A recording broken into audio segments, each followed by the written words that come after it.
Hai, halo teman-teman, perkenalkan nama saya Maria Lidina Taliahak, NRP 2223291, Prodi D3 Rekam Medis dan Informasi Kesehatan di Sekolah Tinggi Ilmu Administrasi atau STIA Malang.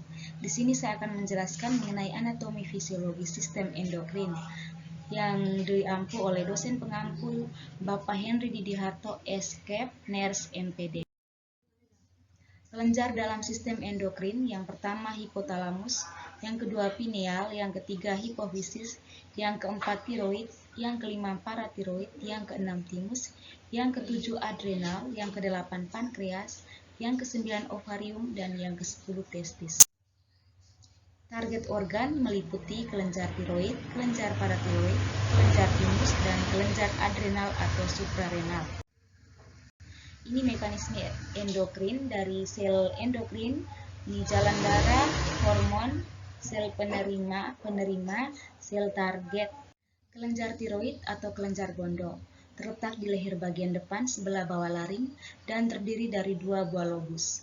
Hormon yang dihasilkan yaitu hormon tiroksin atau T4, hormon triiodontironin atau T3, dan hormon kalsitonin. Hormon ini dibuat di folikel jaringan tiroid dari asam amino atau tiroksin yang mengandung iodium. Fungsi secara umum. Fungsi kelenjar tiroid adalah untuk menghasilkan hormon tiroid yang mengatur berbagai fungsi normal tubuh seperti denyut jantung, suhu tubuh, dan kekuatan otot. Fungsi hormon-hormon yang dihasilkan oleh kelenjar tiroid, tiroksin T4 mengatur metabolisme dalam tubuh serta mempengaruhi pertumbuhan dan perkembangan tubuh.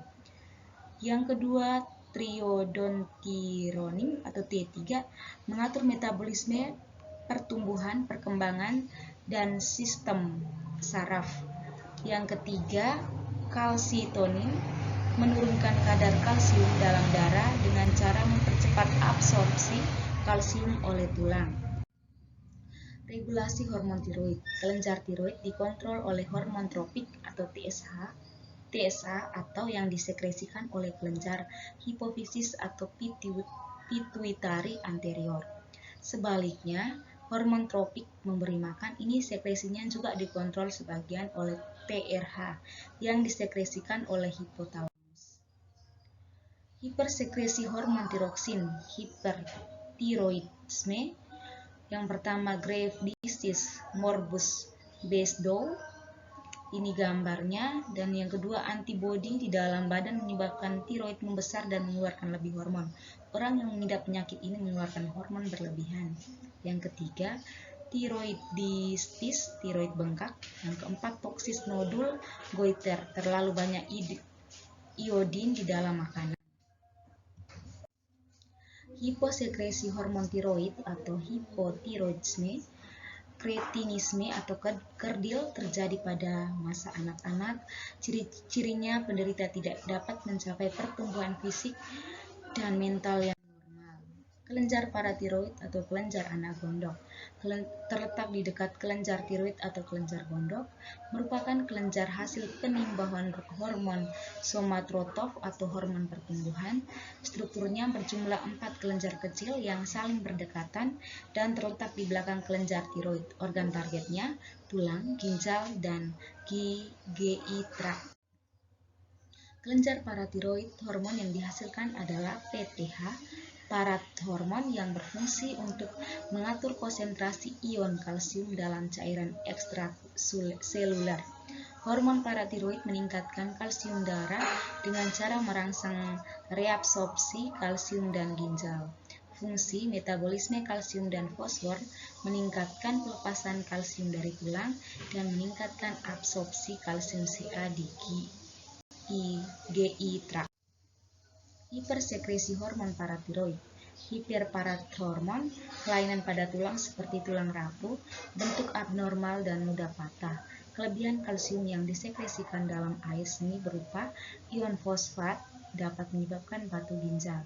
Hiposekresi hormon paratiroid, hipoparathormon, terjadi gejala kekejangan otot atau tetani. Yang ketiga, kelenjar timus terletak sepanjang rongga trakea di rongga dada bagian atas. Kelenjar yang bertanggung jawab pada pertumbuhan manusia. Hormon yang dihasilkan hormon timosin. Fungsi kelenjar ini sebagai memproduksi sel darah putih yang disebut limfosit T atau sel T, mengaktifkan pertumbuhan badan, mengontrol kekebalan tubuh, mengurangi aktivitas pertumbuhan kelainan. Timus membesar sewaktu pubertas dan mengecil setelah dewasa. Kelenjar ini merupakan kelenjar penimbunan hormon somatotroph atau hormon pertumbuhan dan setelah dewasa tidak berfungsi lagi. Yang keempat, kelenjar adrenal. Kelenjar adrenal atau kelenjar anak ginjal, kelenjar atau kelenjar suprarenalis adalah kelenjar endokrin berbentuk segitiga yang terletak di atas ginjal.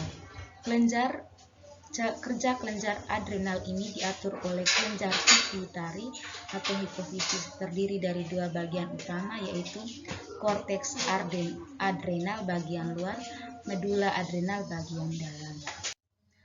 Kelenjar korteks, kelenjar atau luar adrenal, menghasilkan hormon. Yang pertama, mineralocorticoids, contoh aldosteron, fungsi mempertahankan kesetimbangan kadar Na dan K dengan cara meningkatkan kadar Na dan air darah dan menurunkan kadar K dalam darah. Glucocorticoids, contoh khususnya kortisol, fungsi regulasi metabolisme glukosa dan molekul organik lainnya, resistensi terhadap stres dan counter respon inflamasi. Gonadocorticoides menghasilkan seks asteroid androgen dalam jumlah yang tidak signifikan. Kelenjar medula atau dalam adrenal menghasilkan hormon epinefrin atau adrenalin dan noradrenalin. Hormon epinefrin dan norepinefrin distimulasi langsung oleh saraf simpatik.